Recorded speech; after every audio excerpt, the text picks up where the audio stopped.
எல்லோருக்கும் எப்பா நிகழ் இதெல்லாம் எடுத்துருப்பாயா?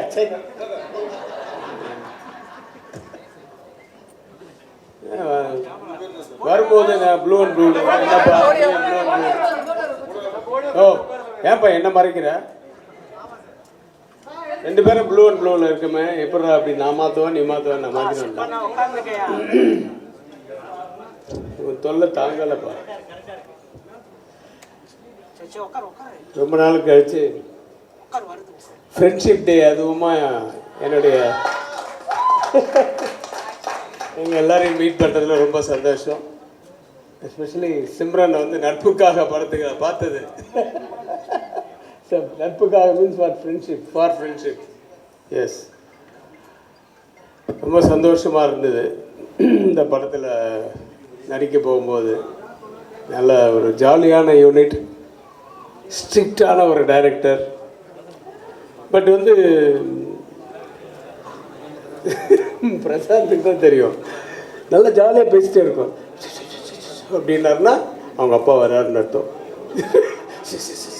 அப்படின்னா ஸோ மகனாக இருந்தாலும் அந்த இயக்குனர் அப்படின்ற ஸ்தானத்துக்கு வந்ததுக்கப்புறம் அவங்க பயப்படணுன்றதை இன்னும் காப்பாற்றிட்டு இருக்காரு பாருங்க. இப்போல்லாம் யார் டைரக்டருக்கு பயப்படுறாங்க? டைரக்டருங்க தான் பயப்படுறாங்க. இந்த மாதிரி ஏதாவது 2-3 பஞ்சு ஆளாளுக்கு சொல்லுங்கப்பா. அது வந்து வைரல் ஆகி படம் அந்தகன் தெரியும்ல எல்லாருக்கும். ஸோ நிறைய அனுபவங்கள் அந்த படத்தில். யோகி பாபு, ஊர்வசிக்கு நான் வந்து ராட்சசின்னு தான் பேர் வச்சுருக்கேன். எல்லாத்தையும் சாப்பிட்டு போயிடுவாங்க. ஆனால் அதை விட நான் ட்ரெய்லர் பார்க்கும்போது இப்போ தான் பார்க்குறேன், எல்லாரையும் சாப்பிட்டு போகிற. அதான் வனிதா சொல்லிச்சு, சார் என்ன சார் நான் இவ்வளோ கஷ்டப்பட்டு நடித்தேன், நீங்கள் வந்து ஒரு லுக்கு ஒன்று விட்டுட்டு எல்லோரையும் காலி பண்ணிட்டீங்களா அப்படின்னு. தியாகராஜன் சார் ஒரு ஷாட்டில் நடிச்சிருக்காரு போட்டிருக்கு.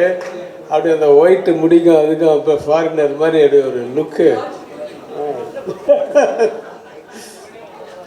ஸோ இப்படி ஒரு சந்தோஷமாக இருக்கிற இந்த அனுபவம் வந்து அப்படியே தொடரணும். ஆஃப்டர் ரிலீஸும் தொடரணும். ஒரு சக்ஸஸ் பார்ட்டியும் இருக்கணும். ஒரு நல்ல ஒரு ஃபங்க்ஷன் வைக்கணும் மறுபடியும் அப்படிங்கிற மாதிரி நான் ஆண்டவனை வேண்டிக்கிட்டு, நான் முதல்ல வெளியில் கிளம்பணுங்கிறதுக்காக என்ன பேச கூப்பிட்டாங்க. நான் வந்துட்டேன். Sir, all the very best the whole team. இந்த படம் மிகப்பெரிய வெற்றி அடையணும்.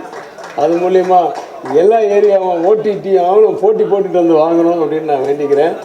Okay, all the best sir. I'm sorry to split the scene. சாதாரணமா சின்ன பசங்க ட்ரெண்டிங்ல, இப்ப இருக்கிற 90 கிட்ஸ் வரைக்கும் ட்ரெண்டிங்ல எல்லாருமே பிரசாந்த் சார், சார் எங்க அம்மா உங்களோட ஃபேன்ஸ் சார், உங்களோட பாட்டுலாம் பார்த்துருக்கேன் சார், உங்க படம் பார்க்கலாம், உங்க பாட்டுலாம் பார்த்துருக்கேன் சார், பிரமாதமா இருக்கும் சார். எவ்வளவு பாசிட்டிவா பேசுறாங்கன்னாக்கா இந்த மனுஷன் சினிமால ஒரு பொக்கிஷன் சொல்லலாம். வளர்ப்பு அப்படி அவ்வளவு ஒரு பாசிட்டிவ். யாருக்கிட்டையுமே ஒரு நடிகை இத்தனை வருஷமா இத்தனை ஈட்டு கொடுத்து கூட அந்த ஒரு நடிகன்ற ஒரு திமிரே இல்லாம ஒரு நார்மல் ஒரு மனுஷன் எப்படி இருப்பானா, எங்க போனாலும் ரெஸ்பான்ஸ் பண்றாங்க. ஏன் அவரை பாசிட்டிவா பாக்குறாங்க? வளர்ப்பு அப்பா. அதுக்கேற்ற மாதிரி கூட போட்டிருக்க ஆர்டிஸ்டுங்க என்ன மாதிரி ஓட்டிஸ்ட், யாருக்கிட்டையுமே அந்த ஒரு நடிகைங்கிற ஒரு திமிரி கிடையாது. கணியரன் எடுத்துக்கோங்க, ஒரு அப்பா அண்ணன் அப்பா எப்படி இருப்பாங்களோ அது மாதிரி தான் இருப்பாங்க. அவர் செலக்ட் பண்ற ஆளுமே பாசிட்டிவான ஆள் தான் செலக்ட் பண்ணுவாரு. அதனால இந்த அந்தகனே ஒரு பாசிட்டிவான ஒரு டீம்னு சொல்லலாம். எவ்வளவு சந்தோஷம். கண்ணெதிர்க்க பார்த்தேன். நான் மதுரை போனேன், திருச்சி போனேன், நாமக்கல் போனேன், கோயம்புத்தூர் போனேன். எங்க பார்த்தாலும் அவ்வளோ ரிசீவ், அவ்வளோ மரியாதை. யாருமே கிட்டத்தட்ட சாரி டு சே திஸ், கிட்டத்தட்ட ஒரு இடத்துக்கு போறதுக்கு எங்களுக்கு ஒரு 2 hours லேட் ஆயிடுச்சு. கிட்டத்தட்ட ஒரு 2000-3000 பேர் வெயிட் பண்ணிட்டு இருந்தாங்க. யாரும் ஏன் லேட்டா வந்தேன்னு கூட கேட்கல. ஏன்னா நடுவுல ஒரு டிராபிக்ல மாட்டிக்கிட்டோம். அவ்வளவு பேரும் சாப்பிடாம வெயிட் பண்ணி பிரசாந்த பாக்கணும்னு வரும்போது பிரசாந்த் ஆரவாரம் அப்படி வந்தாங்க.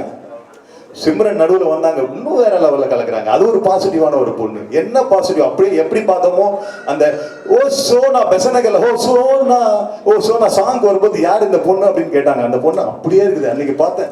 You remember that in Besanagar is what happened that day? How long in Wally? You remember that day you and Jyotika? இல்ல ஐயோ, பாத்தீங்க தமிழ் மேல இருக்கிற அக்கறை பாத்தீங்களா? அன்னைக்கு பார்த்த சிம்ரன் அப்படியே இருக்கு. இன்னைக்கும் ஜாலியா அந்த நாங்க போன இடத்துல எல்லாம் ஜாலியா எல்லாரும் கூட பேசிக்கிட்டு.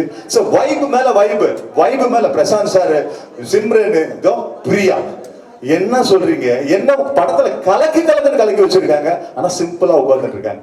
அது என்னமோ தெரியாதுங்க. தியாகராஜன் சார் பார்த்தோன்னா எல்லாரும் ஒரு பயப்படுவாங்க. வீட்டுல ஒரு பெரிய மனுஷன் உட்கார்ந்தா ஒரு பயப்படுவாங்க உண்மையா. அதாவது ஆர்டிபிஷியலா அந்த பின்னாடி போய் திட்ட மாட்டாங்க. உண்மையிலேயே அப்பா இப்படி இருக்கீங்க நல்லா, அந்த மாதிரி ஒரு மனுஷன், அதுக்கு தகுதியானவர் தான் தியாகராஜன். எல்லாரும் பாத்தீங்களா, யாரை பார்த்தாலும் சொல்லுங்க உண்மையா ஒரு மரியாதை கொடுப்பாங்க. அதுக்கேற்ற மாதிரி ஒரு லுக்லயே முடிச்சு வர கதை. அதுக்கேற்ற மாதிரி இப்போ ஒரு லுக்கு போட்டீங்க, அது லுக்காது. இன்டர்நேஷனல்ல ஃபாரின்ல இருக்க வில்லன் கூட அப்படி பார்க்க மாட்டாங்க. என்ன லிங்க், அது அமைப்பு, யார் மாதிரி ஒரு அமைப்பு. அந்த வெள்ளை தாடியும் வெள்ளை ட்ரெஸ்ஸும் வேற லெவல். அவர் படம் பண்ணிக்கிட்டே இருக்கணும். பிரசாந்த் சார் பண்றாரு, அவரும் பண்ணிட்டு இருக்கணும் கூட. எனக்கு அதான் எனக்கு சந்தோஷமே. டைரக்ஷன் பண்றதோட அவர் ஃபுல்லா நடிக்கணும். ஒரு ஹீரோவா இப்ப ட்ரெண்டிங்ல is capable to to all this. Prashanth ji is okay. அதனால திருப்பி சொல்றேன், இந்த அந்தகன் ஒரு பாசிட்டிவான படம். ரொம்ப நாளைக்கு அப்புறம் வருது பிரசாந்த் சார், வேற லெவல்ல ஹிட் ஆகும், டவுட்டே கிடையாது. நான் இந்த ட்ரைலரை பார்க்கல, இப்ப போட்ட ட்ரைலர் அவ்வளவு பிரமாதமா இருந்தது. லேட்டஸ்டா இப்பதான் இந்த ட்ரைலரை பாக்குறோம். ஐயோ இந்த படத்துல இவ்வளவு விஷயம் இருக்கா, இப்படி நானே படம் பார்க்கணுங்கிற மாதிரி ஒரு ஆசை இருக்கு. ப்ளீஸ் சப்போர்ட் பண்ணுங்க. இந்த படம் வேற லெவல்ல போகும், டவுட்டே கிடையாது. மீண்டும் மீண்டும் இனிமேல் பிரசாந்த்ஜியோட படம் வந்துகிட்டே இருக்கும், டவுட்டே கிடையாது. இந்த டீமுக்கு நன்றி, தியாகராஜன் சாருக்கு, இந்த டீம்ல நடிச்சவங்களுக்கு, சப்போர்ட் பண்ற நீங்க எல்லாருக்கும் தலைவணங்குற. இந்த படம் ஹிட் ஆகும், no doubt about. Thank you. Yeah, actually today is a very happy day.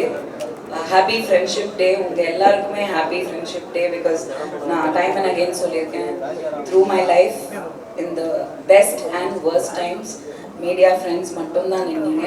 இன்னைக்கும் உங்களை சந்திக்கிறதுல வந்து ரொம்ப பெருமைப்படுறேன் இந்த மேடையில் நிற்கிறதுக்கு.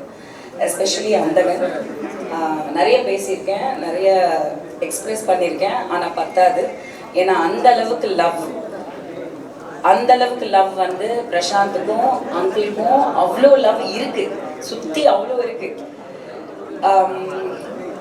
ஐ ஜஸ்ட் டோல்ட் பிரசாந்த், ஆக்சுவலி நாங்கள் உள்ளே வரும்போது எனக்கு திடீர்னு தோணுச்சு, there is one English sitcom serial ஒன்று, very big super hit, everybody loves Raymond அப்படின்றது பேர். I said seriously, everybody loves Prashant. There's no haters, absolutely no haters, and you deserve it. So very happy to be here, and Simran and I also go long way back, and she's absolutely stunning and gorgeous as ever, even better. So yeah, Priya is one very sweet kid that I met recently. And of course எல்லாரும் மேடையில் இருக்கிற எல்லாருக்குமே happy to be here. And கண்டிப்பாக இந்த படம் வந்து ஒரு பெரிய blockbuster hit of this year கண்டிப்பாக ஆகும். I am also waiting to watch. கண்டிப்பாக தியேட்டர்ஸ்க்கு வந்து actually finally Andhagan release late ஆகுது. இதெல்லாம் போய் அந்தகன் 15th வர வேண்டியது சீக்கிரமாக லேட்டாக வந்தாலும் லேட்டஸ்ட்டாக வரும். 9th August in theatres. கண்டிப்பாக வந்து தியேட்டரில் பாருங்கள். தேங்க்யூ. இறைவனுக்கு நன்றி. உலகம் முழுவதும் இருக்கக்கூடிய தமிழ் சொந்தங்களுக்கு நண்பர்கள் தின வாழ்த்துக்கள். ரொம்ப சந்தோஷமான ஒரு நிகழ்வு. நண்பன் சசி பல இடங்களில் நினைவுபடுத்தினார். என்னுடைய நண்பர் பிரசாந்த் எப்படி சொல்லணும்னா, சசி கையில் ஒரு வாட்ச் கட்டியிருந்தான். அந்த வாட்சை ஒரு வாட்டி இப்படி பார்த்தேன். ஈவினிங் ஷூட்டிங் முடிஞ்சோடனே வா போகலாம் அப்படின்னு சொல்லி கூப்பிட்டு போனான். எங்கன்னா ஒரு பெரிய வாட்ச் ஷோரூம் கூப்பிட்டு போயிட்டு, நீ வாட்ச் பார்த்தல, உனக்கு என்ன வாட்ச் பிடிக்கலோ எடுத்துக்கோ. எனக்கு அந்த வாட்ச் தான்டா பிடிச்சிருக்கு, அதனால தான்டா அதை பார்த்தேன். அப்போ அதை நீ கட்டிக்கோ, எனக்கு வேறு வாட்ச் செலக்ட் பண்ணு அப்படின்னா. அதே மாதிரி நண்பர் கண்ணாடி போட்டிருந்தாரு. சும்மா அந்த கண்ணாடியை எடுத்து நல்லா இருக்கே அப்படின்னேன். சாயந்தரம் எனக்கு 3 கண்ணாடி வந்துச்சு. அதில் எது வேணுமோ செலக்ட் பண்ணிக்கணும். நான் அப்போவே சொன்னேன், எனக்கு அவன் தான் பண்ணியிருக்கான், அவனுக்கப்புறம் இப்படி ஒரு நண்பர் கிடச்சிருக்காரு, இந்த பேரன்புக்கு நான் என்ன செய்ய போகிறேன் அப்படின்னு பல நாளாக. ஏன்னா அதெல்லாம் கிடைக்காது, அந்த மாதிரி சொந்தம்லாம் கிடைக்காது. அதுக்கு எப்போவுமே நினச்சிக்கிட்டே இருப்பேன். திடீர்னு ஒரு நாள் எல்லாம் காரணமே இல்லாமல் ஃபோன் பண்ணுவேன், ஐயா எப்படி இருக்கீங்க, நாங்கள் 2 பேரும் ஐயான்னு பேசிப்போம். அதில் ஒரு பெரிய அன்பு இருக்கும், காரணமே இருக்காது.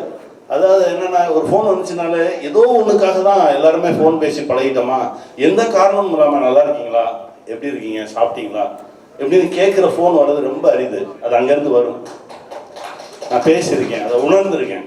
நான் எங்கேயோ ஏதோ ஒன்று பண்ணியிருப்பேன், அதை பார்த்துட்டு எனக்கு ஒரு ஃபோன் பண்ணுவார், அதுதான் எனக்கு ஒரு பெரிய ஒரு பிடிப்பை ஏற்படுத்துச்சு எனக்கும் அவருக்கு இடையில. எத்தனையோ படம் பண்ணியிருக்கோம், பண்ணுவோம், ஓடிடுவோம், அப்படியே போயிடுவோம். ஆனால் இந்த படம் ரொம்ப ஸ்பெஷல். இதோட ஆரம்ப புள்ளி எப்படி அப்படின்னா, தெலுங்குல இதே ரோல் பண்ணுறதுக்கு என்ன கேட்டாங்க, நான் பண்ண மாட்டேன்னு சொல்லிட்டேன். அப்புறம் தமிழில் வந்தோடனே எங்கள் தம்பி கிஷோர் ஃபோன் பண்ணான், இந்த மாதிரி சார் பேசணுன்றாரு. எனக்கு இவருன்னா பயம். எப்படின்னா, நான் தேட்டரில் ஆப்ரேட்டராக இருந்தப்போ மலையூர் மாம்பட்டியான் படம் எடுத்து நான் ஓட்டியிருக்கேன்.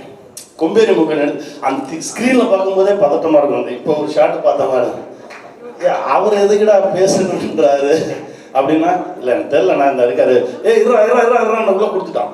வணக்கம் சார் அப்படின்னாரு. சார் நான் வந்துடுறேன் சார் அப்படின்னு. ஆனால் நேராக பார்த்த பிறகுதான் தெரிஞ்சது அந்த அன்பு. உண்மையிலேயே ஒவ்வொரு முறையும் அவர் பார்க்கும்போதும் எனக்கு அந்த அந்த அந்த கெத்து இருக்குல்ல, அப்படி இருக்கணும், நம்மளும் இப்படி தான் இருக்கணும், இன்னும் 10 வருஷம் கழிச்சு இப்படி இருக்கணும், 5 வருஷம் கழிச்சு நம்ம இப்படி தான் இருக்கணும் அப்படின்னு ஒவ்வொரு முறையும் உணர்த்திக்கிட்டே இருப்பீங்க. இந்த பேர் அன்புக்கு இந்த படம் மிகப்பெரிய வெற்றி அடையணும், அவருடைய அன்புக்கு. அப்புறம் அவங்க ஃபஸ்ட்டு ஷார்ட்ல வனிதா வந்தாங்க, மிகப்பெரிய கெட்டவதை, என்ன இப்படி யாருமே திட்டினதில்லை. திட்டுறாங்க. நான் சார் திட்டுறாங்க சார் அப்படின்னா, இவர் தான் சொல்லி கொடுத்துட்டு வந்து அமைதியாக இருக்காரு. நான் சொன்னதெல்லாம் தாண்டி அந்த பொண்ணு திட்டுதுங்க, என்னங்க பண்ணான்னு கேட்குறாரு சார். அப்புறம் அங்கே கேட்டாங்களா, சார் தான் சொன்னாரு சொல்லி. அப்படி ஒரு கோஸ்டார் இந்த படத்தில். அப்புறம் மேம் கூட, சிம்ரன் மேம் கூட ஆக்ட் பண்ணது மறக்கவே முடியாது. அவ்வளோ அழகான ஒரு பெர்ஃபார்மர். நிறைய படங்களில் அசிஸ்டன்ட் டைரக்டராக இருக்கும்போது பார்த்துருக்கோம், பேசியிருக்கோம். பட் ஆனால் இப்படி சேர்ந்து நடிக்கிறதுக்கு வாய்ப்பு கிடைச்சது மிகப்பெரிய விஷயம். ஊர்வசிம்மா, அப்புறம் பிரியா வந்து நீங்கள் நினச்சதெல்லாம் நடக்கும், சரியா? சந்தோஷமாக இருங்க. God bless. அண்ணன் ரவி யாதவ் அண்ணா ரொம்ப ரசிச்சிருக்கோம், அவருடைய கேமராவில் நடித்தது ரொம்ப பெருமை. தம்பி இப்போ தான் ரொம்ப நாளாக பார்க்கணும், பேசணும்னு ஆசைப்பட்டுக்கிட்டே இருப்பேன். நிறைய விஷயங்கள் இவரை பற்றி கேள்விப்பட்டிருக்கேன். பட் ஒரே அலைவரிசை, ஆனால் சந்திப்பதற்கு இவ்வளோ காலம் ஆயிருக்கு. ஆனால் ஒவ்வொரு முறையும் நான் நினச்சது எல்லாத்தையுமே இப்போ அவர் வந்து நேராக பார்க்கும்போது சொன்னது ரொம்ப சந்தோஷமாக இருந்தது. ரொம்ப மகிழ்ச்சி. நண்பன் நிகில், அப்புறம் இந்த படத்தில் நடித்த ஒர்க் பண்ண எல்லாருக்கும் என்னுடைய மனமார்ந்த வாழ்த்துக்கள். பிரசாந்த் சார், உங்கள் மனசுக்கு இன்னும் இது அப்படியே பல மடங்கு உயரும் சார். வாழ்த்துக்கள் சார். நான் இறைவன்கிட்ட பிரார்த்தனை பண்ணிக்கிறேன் பெருசாகி. நிகில் சார், வணக்கம் சார். மகிழ்ச்சி. உங்களை எல்லாரையும் சந்தித்தது ரொம்ப பெருமகிழ்ச்சி. இந்த படம் மிகப்பெரிய வெற்றியடையும். அடுத்த முறை மீண்டும் வந்து சந்திப்போம். வாழ்த்துக்கள்.